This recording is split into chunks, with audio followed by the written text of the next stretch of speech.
I'm really happy today to introduce to everybody Rocky Payne, who is the owner of the company. He manufactures the sheep suits product that we use on the farm to keep our wool clean and free of VM, vegetative matter.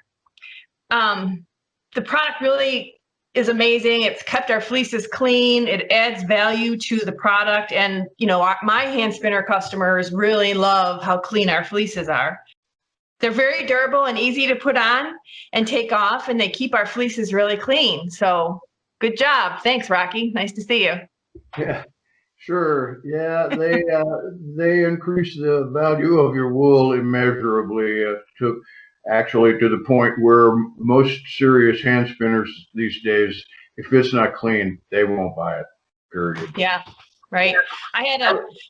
We started using them after I had a pretty horrifying experience at Rhinebeck where I didn't have coated fleeces at the time, and I entered them in their contest, and I would say all but 2 of the fleeces, I entered 12, got set underneath the table labeled unacceptable for sale because they had so much chaff and stuff in them. So very soon after, we got in touch with you and said thank you.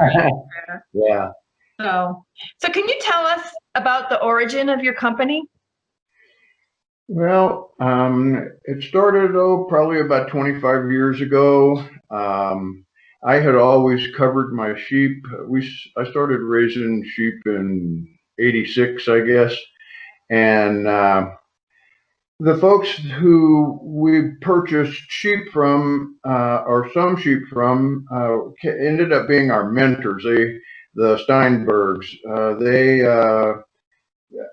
they probably had the first colored sheep on the Front Range here in Colorado.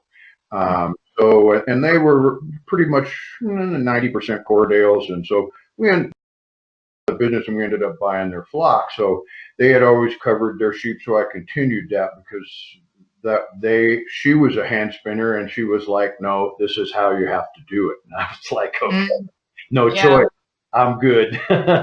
So as we went along,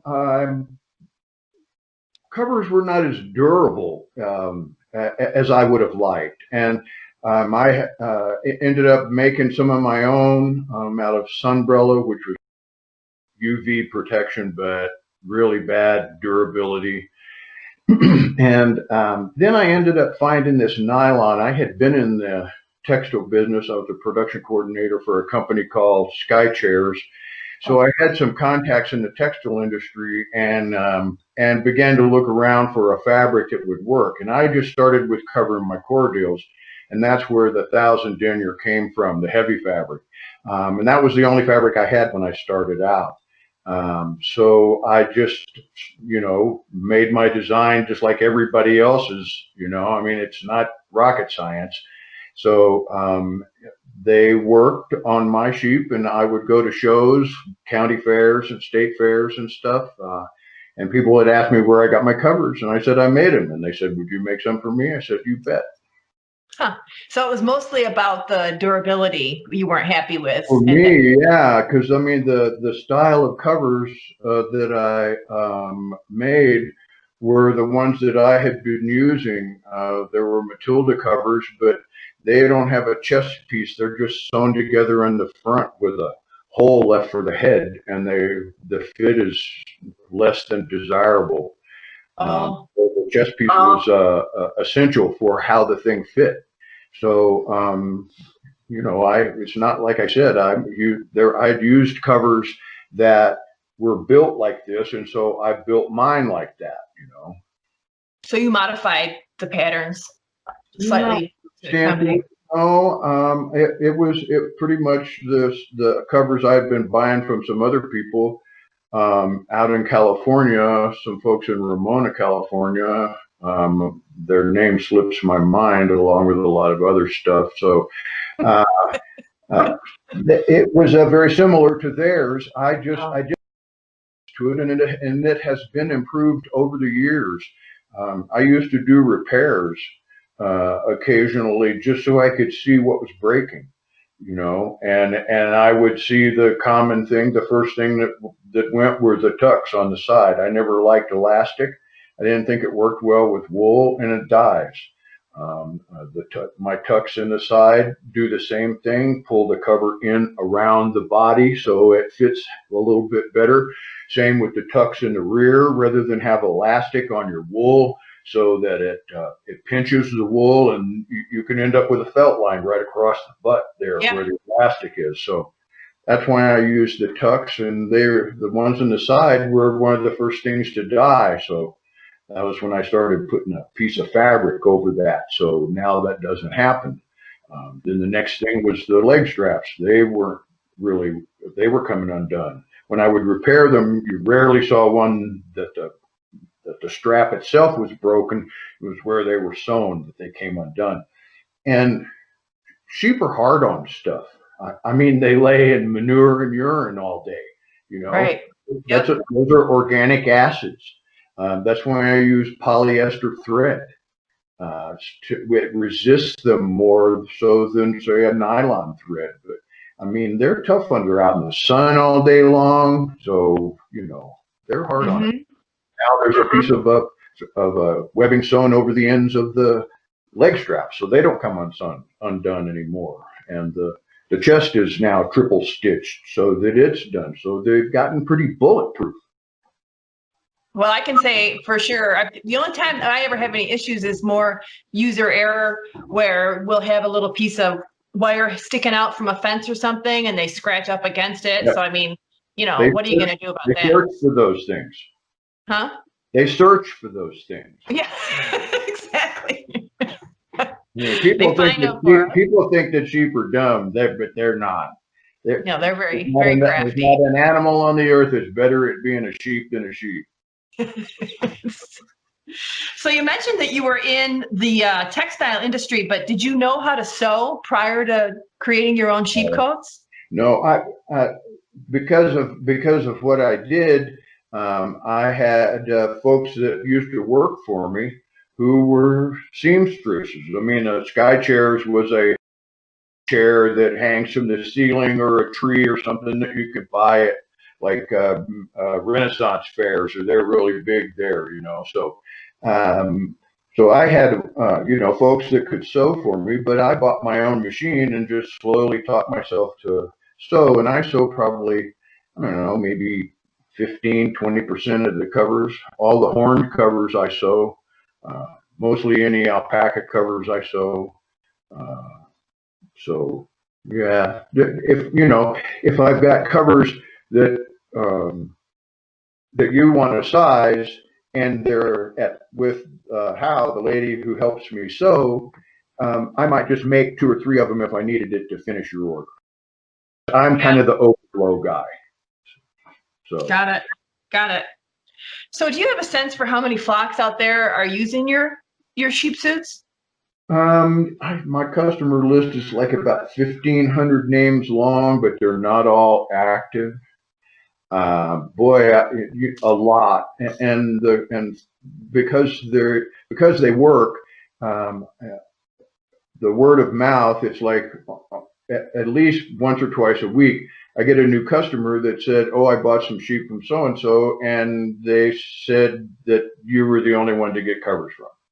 Yep. So that's how it's slowly growing. And, I would say that probably the average size flock that I sell to is less than 10. Is that right? Interesting. Yeah, I would think so. There's a lot of folks out there with 3 or 4 sheep, that don't breed. They're not breeding. Right.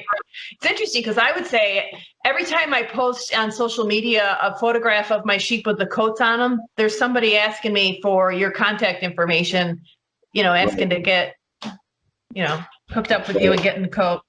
Right. Yeah, So that's pretty much what it is these days. It's all word of mouth. Word of mouth. A lot of folks that are selling sheep are saying you can take the sheep home with the cover on it, but you got to give it back to me. You need to get your own.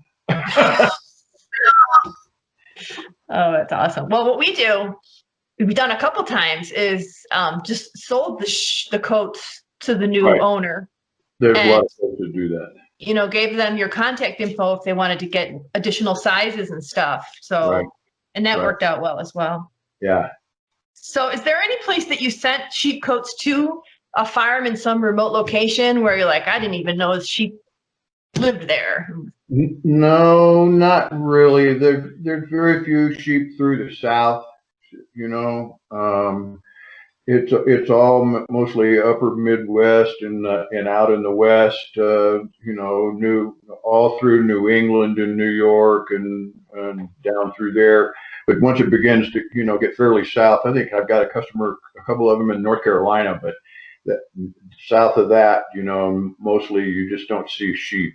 Um, but the most interesting story comes when this woman from Australia emailed me and we began to correspond, and she wanted to buy some sheep covers. And I was like, you know, your shipping's going to cost you more than the covers.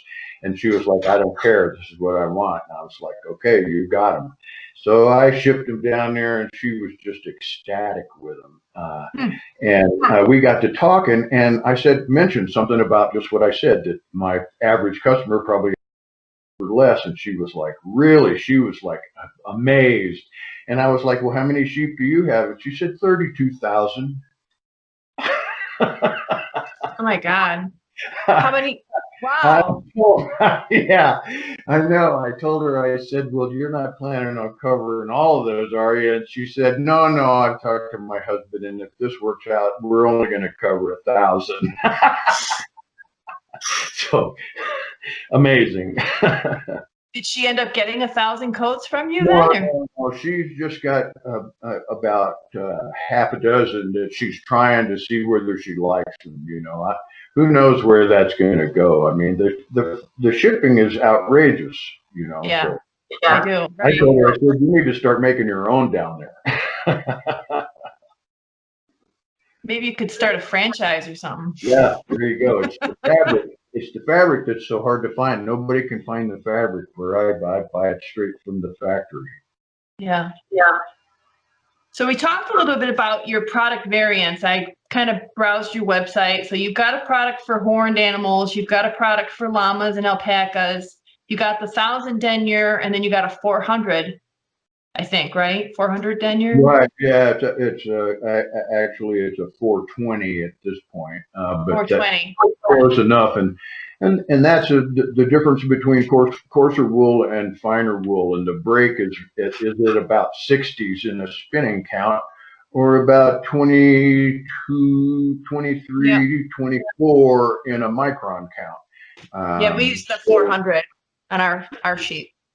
Right. Yeah. And the wool, the handcrafted wool industry has really changed over the years. In the 25 years I've been doing this, when I first started with all I had was the 1,000D, and that worked just fine for everybody because everybody had so much coarse wool, Romneys and Cotswolds and Lincolns and, you know, sheep like that are it's great wool, but you just can't wear it. It's too coarse. So, but it has now so that I sell probably 65% of my covers are from the 400, which are all fine wools. And there's a lot of breeds out there that will be more than happy to tell you that, I'm sorry, you can't cover this wool because it'll felt. And it's like, don't tell me that, because I know different. I cover BFLs, Finns, all kinds of Merinos, Shetlands, you know, a lot of fine wools. And they, as you can testify, they work just perfectly fine, you know. Yep, we never have any issues with felting or anything like that. Right. Never. Your fleeces are just immaculately clean and in beautiful shape. Rich was telling me that you've created a special line or a special design specifically for Shetland sheep. Can you talk about that a little bit? Sure. When I first designed my covers, they were designed for my Corriedales, which is a big sheep. And I liked big sheep, so my sheep were bigger than most Corriedales. So between the size 27 and the size 29, my lambs underwent a huge growth spurt. And normally there is a 2-inch increment between the girth and the length as it goes up in sizes. A 29 is 29 inches long, and then there's the girth. And then when you go to a 31, you add 2 inches to the length and 2 inches to the girth. So between the 27 and the 29, there was 5 inches of difference between the length and the girth, because that's what my lambs required. And after I started selling, some Shetland breeders that I met at Black Sheep Gathering had said, "Oh no, you can't cover Shetlands." And I said, "Yes, you can." And they said, "Well, let's try it." And they were ecstatic because it worked. So, but the problem was the neck hole was too large for such a diminutive sheep. Mm-hmm. So for the Shetland breeds, I went back to the 2-inch difference, so that the 29, the 31, the 33, and the 35, though if you get to a 35, I'm questioning what's in the back of the barn, because that shouldn't be a Shetland that big. But nonetheless, right. Those 4 sizes fit Shetlands better because the neck hole is smaller. I had shepherds telling me that they had sheep walking right out of the neck hole. And that was when I suddenly went, wait, and I looked at the measurements and realized what had happened and what was going on. So consequently, there's 4 sizes that are specific for Shetlands. There's nothing on the website yet. I hope to do something in the near future, a page with that, and I could probably even have a separate order form. You know, this is what Rich. If you can see this, this is what Rich created, and this is what we use as our guide. So it's easy for us to know, depending on what color, because there's little colored tags on your sheep suits, and then we just know what the next size is by using this chart here. But I think that those last 4 sizes, so those are the ones that you said you created just for the Shetlands, right? Correct. The red, the red, green, navy, and the silver. The silver. So, okay. The silver's at 35. That's a big, like I said, that's a big cover for a Shetland. Right. Well, we don't have the 35 on our list here, so we probably never bought the 35s. So we've got 19s for with our lambs. I actually had a couple lambs in that blue, tiny little blue-black coat that you make. Now those are just fine for Shetlands. Yeah. Okay. All the sizes up to 29 are just regular sizes. From 29 to 35 is the special size for Shetlands, and that's why you have to tell me that you raise Shetlands so you can get that. But I'm trying to get that fixed on my website.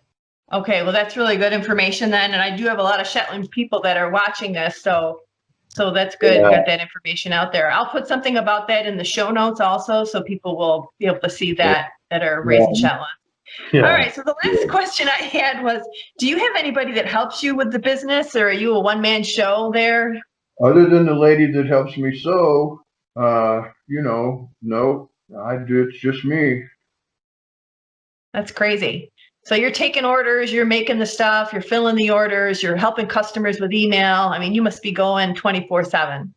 Yeah, not really. I probably work, I don't know, maybe 30, 40 hours a week. It's kind of just depends on, what I feel like doing. I mean, if I feel like I want to carry a little more inventory, then I don't work so much, But if I run my inventory so that I'm always having to, kind of hump a little bit to fill orders and stuff like that, well, then I work a little bit more. So it's kind of a choice.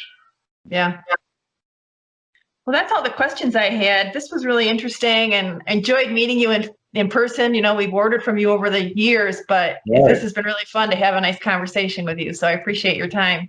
Yeah, sure. It's always good to hook up a face with an order, and I just appreciate the exposure, because the covers work well, and a lot of people think that there's a great deal of expense to start off with, and to a certain extent that's true, but the return on your investment is way more than any sort of, it's good. Yeah. So thanks.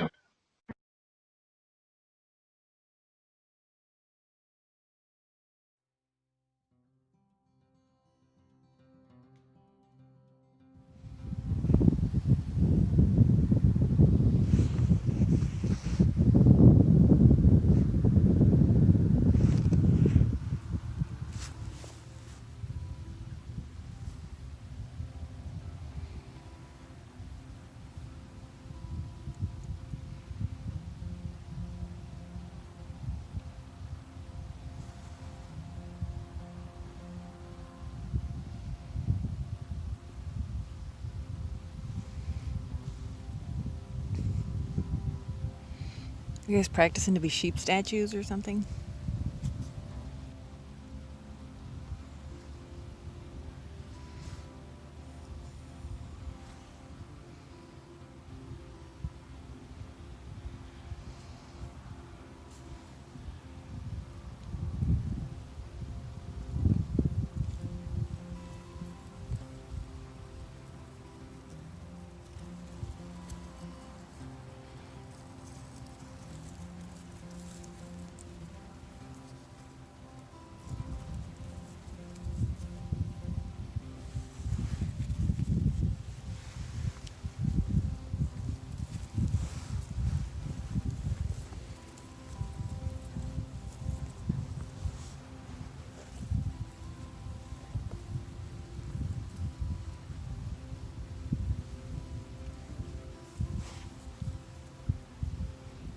Susan, what are you doing here?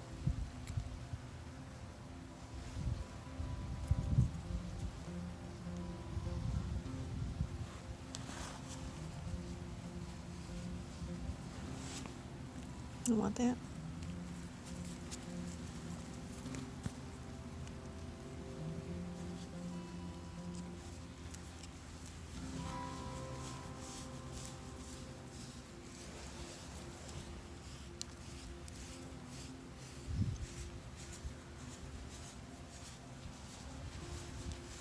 You need a new coat.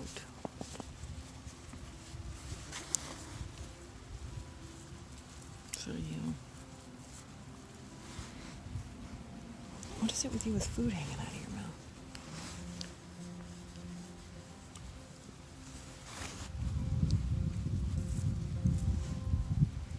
Good Lord, you need a new coat badly.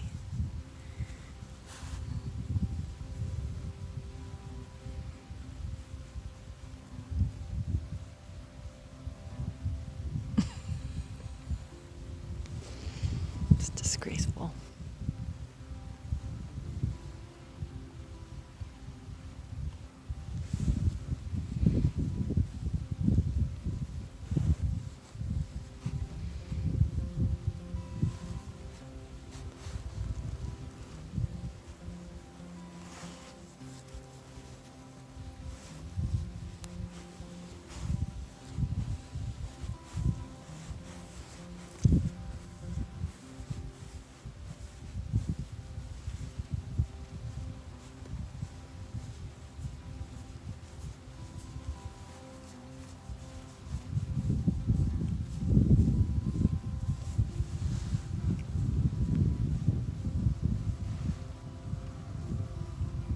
I can't even look at it. It's just embarrassing.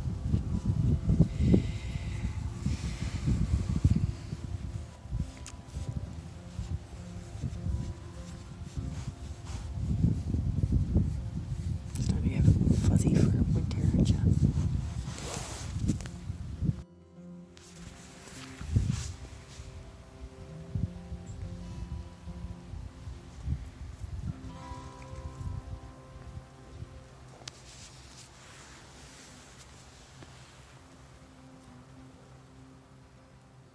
You better not rip that coat, Freya.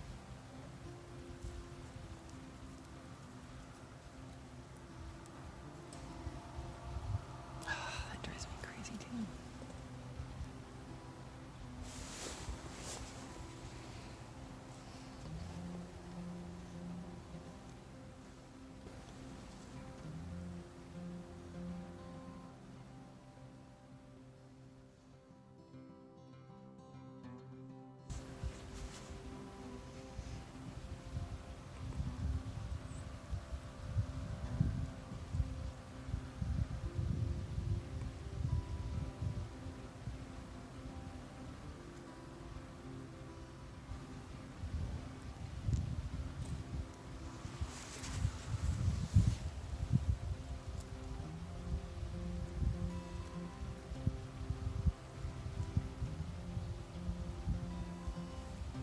Who wins the prize for the best statue?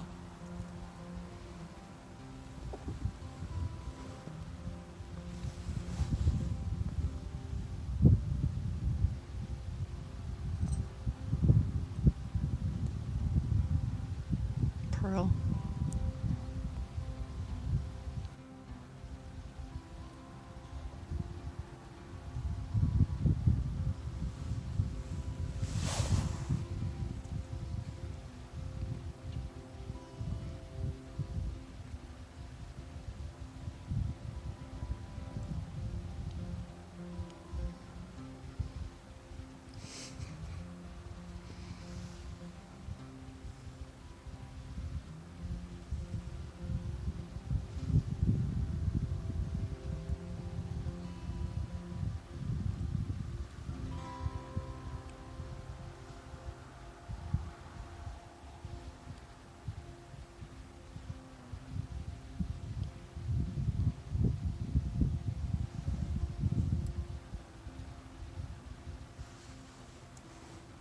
My Alice Paul.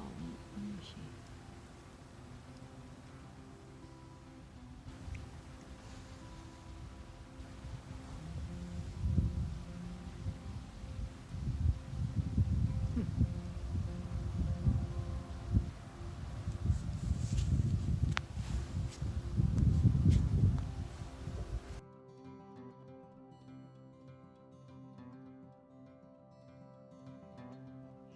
We were asked to provide some background on the origin of our farm, how we started, how we got into it. So I went back into our archives and pulled out a bunch of old photographs of different milestones in our farm up until when we started really achieving soft Shetland wool, which was right around 2012.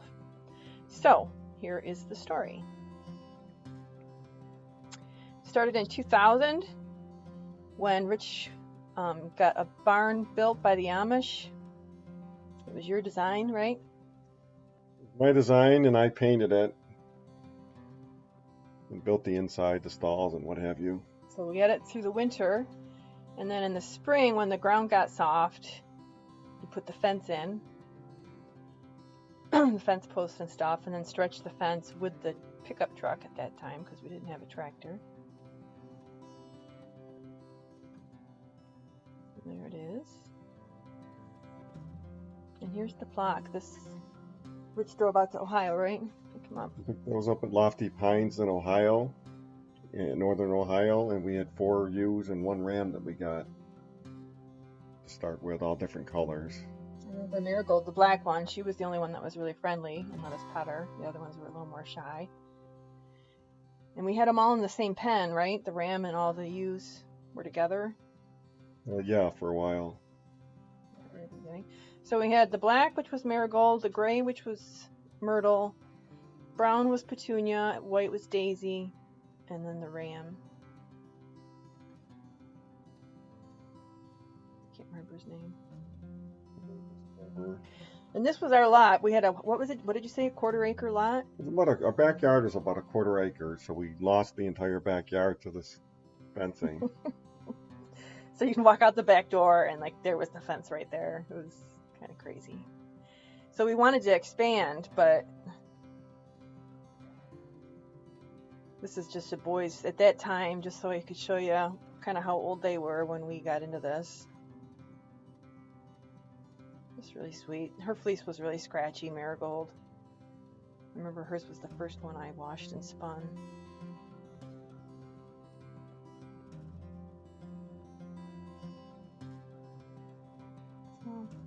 Salvage the area underneath the birch trees, so we could use that for put their picnic table and stuff. Birthday parties and stuff. So, and you had two pens that you rotated, right? Yeah, every roughly 2 weeks I switched them back and forth. That was the tree house that I built for the kids. It took forever to build. I had to do it by myself. You had to make it like a fortress. The worst thing, it was so hot and dry I couldn't get the holes in the ground to put the post in because I built it like a pole barn. Which came back to be a problem when we moved, and we had to take that with us. So I had to cut off the post at the base and then put it in the new house. Sheep out there as they got bigger. And then these are them bred before shearing. And then this is after shearing. We had a pretty rough time the first few times we sheared. But back to that shed, why that was relevant was because that's what we use that now for breeding shelter for one of our breeding pens. There's Daisy. So that was that. So 2002, that's the year that I got my Magic Craft Rose. So it was actually at the end of the year because I got it for Christmas. And Rich is the one that went out and found it. Knew I needed a wheel, but I didn't know what I wanted. So he did all the selection and everything. This is just all the old paperwork that came with the wheel, which I thought was kind of fetching since now they make you download everything from the web, but they provided a huge package. How come you decided to get the Rose? Do you remember? No, I mean, it's not like you could go to Consumer Reports and check on the best spinning wheels. I think Linda Geiger, and since that was the only one I really saw and I liked that, that's why I went with it. How much it cost? I don't know, back then it was probably like $550 or something like that. I mean, it seemed high at the time.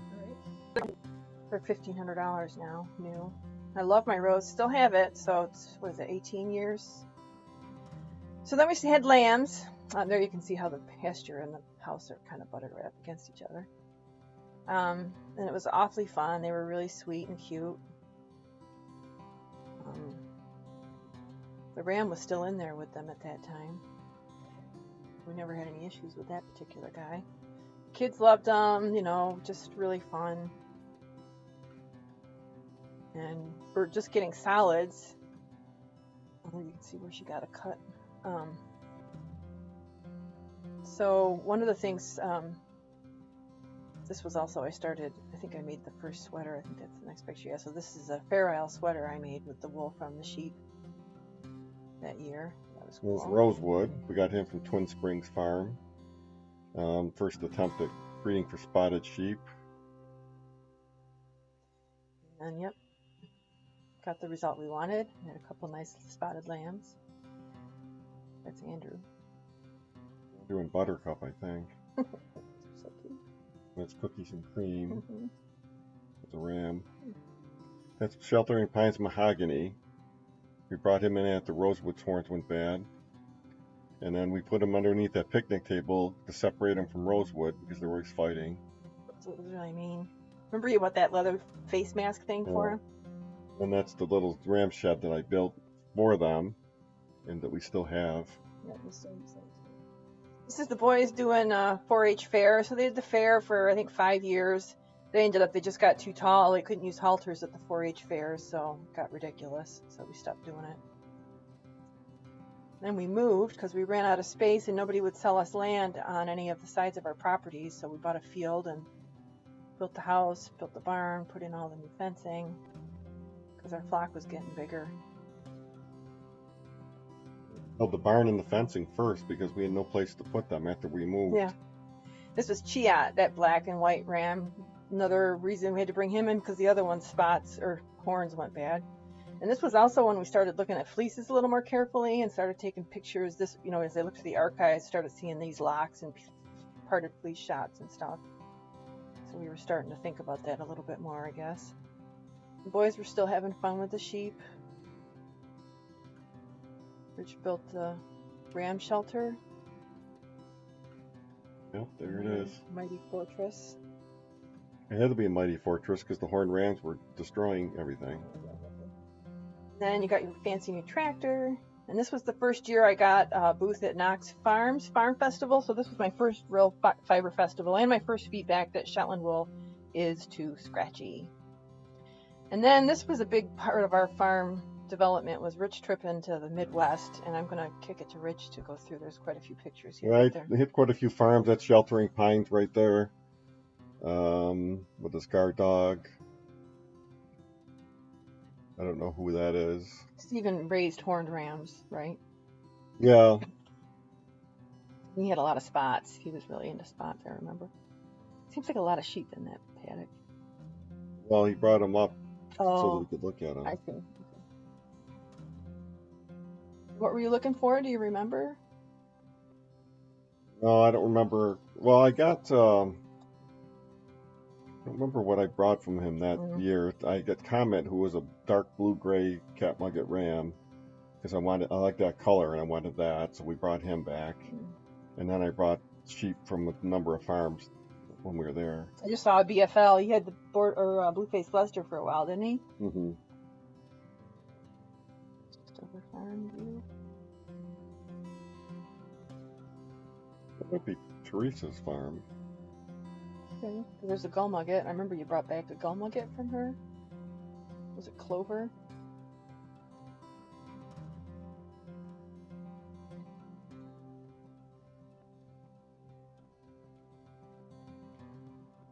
So Teresa with Under the Sun, she's in Yeah, that's her farm. Indiana.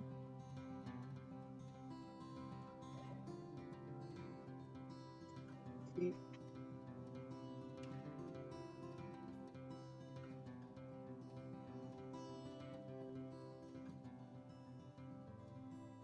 It must have been. Go ahead. The main thing I remember is that we had to drive home. I had to drive home from Teresa's house south of Indianapolis and get to our house overnight. It was a 12-hour straight drive. And I was pulling a trailer. Go to Gail Former's. I did. That's Gail's place right there. Because I think that's where we got chiffon. Yeah, we got a gull mugget from her. Because we didn't have any at that point out. No. Yes, I think that's her. The gull muggets back then were all side dusting. They had that light gray in the back. All the U.S. stuff had that. It still does, I think.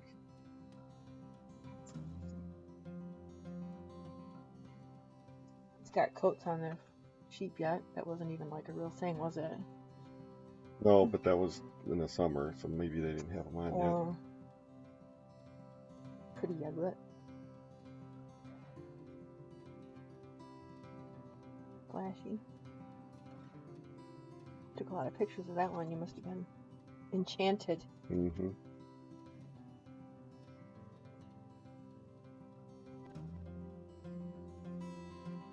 Gail did a lot of AI. That's a lot of her, all of her gull muggets came from that. But I remember she had a lot of F1s there that were direct descendants of AI.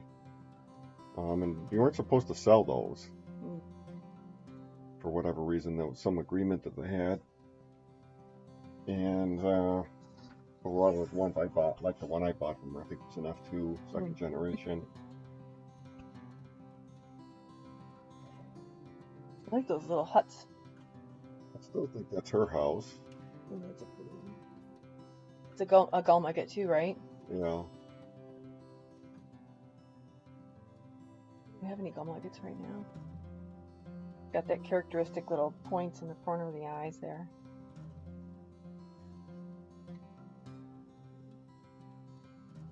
And that's your trailer. Oh yeah, that's my dad's trailer. Yeah. Had plenty of room for him. That long stretch. I think that's Fantasia. You went to Maureen's as well. I didn't go to Maureen's. Oh. I must have picked her up at Steven's house. So they're in the quarantine pen here, which this pen we use now. Actually, my garden is right behind it now. That must have been like the first time we used it for that. So that was huge. So in 2008, I think 2008 is the year that we were in spots. We achieved our spotting goals and we had a lot of diversity in the flock, which was what we wanted. Spots, patterns, colors. Just really happy we were with our results. And this just kind of shows you the... Got her on that trip to Indiana. That's Violet. She's from New Hampshire. Was from Teresa's farm. So she was AG gray and really flashy. Work face. I don't remember who that one is. Is It's that not. Seraphim? That's Seraphim. That's Seraphim, yeah. AG and Muscat. I think that was Primrose from Windswept Farms. That's Therese. Sunny. Remember how she used Yeah. to scream when she had lambs? I don't know who that is. Might be Bluebell. That is Onyx Velour, right? Yep. That's Blue Sapphire's mother. That's Peony.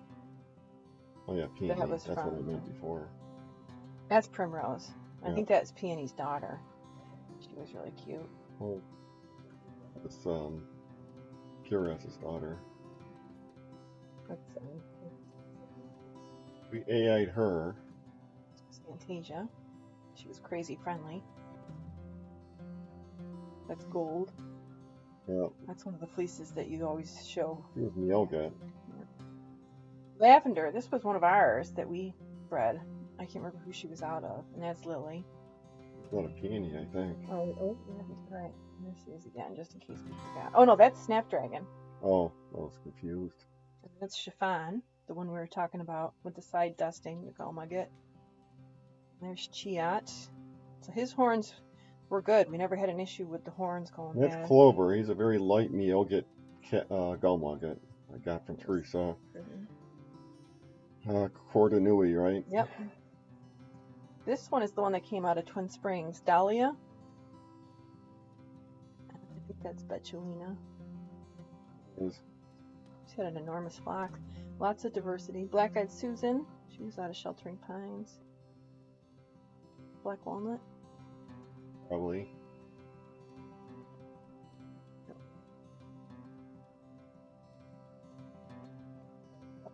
So that was the flock. I mean, it was enormous. A lot of long fleeces. So anyway, I started thinking about what to do to sell. So I did a state fair one year, which nobody really liked it. It didn't really fit us very well with livestock.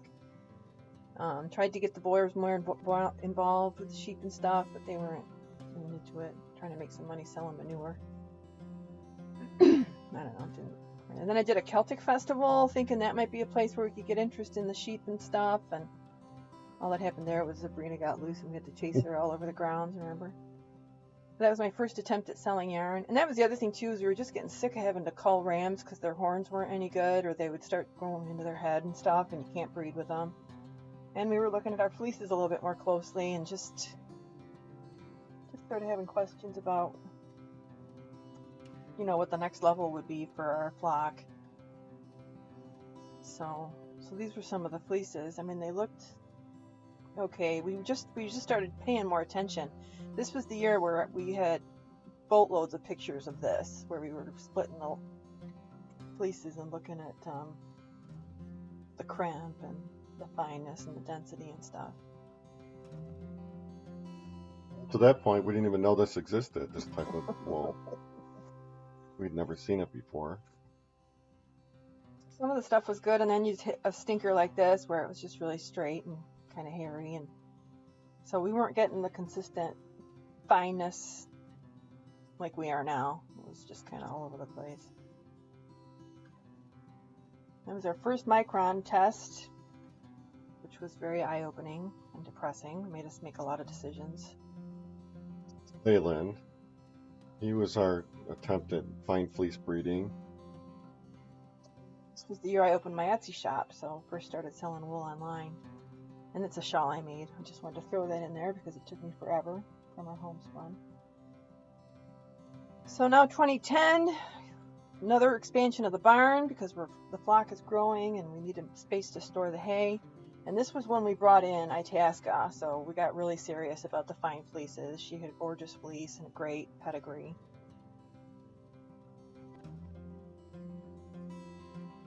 I brought in Bond. It was fully pulled. That was our first fully pulled ram, right? And just an incredible fleece.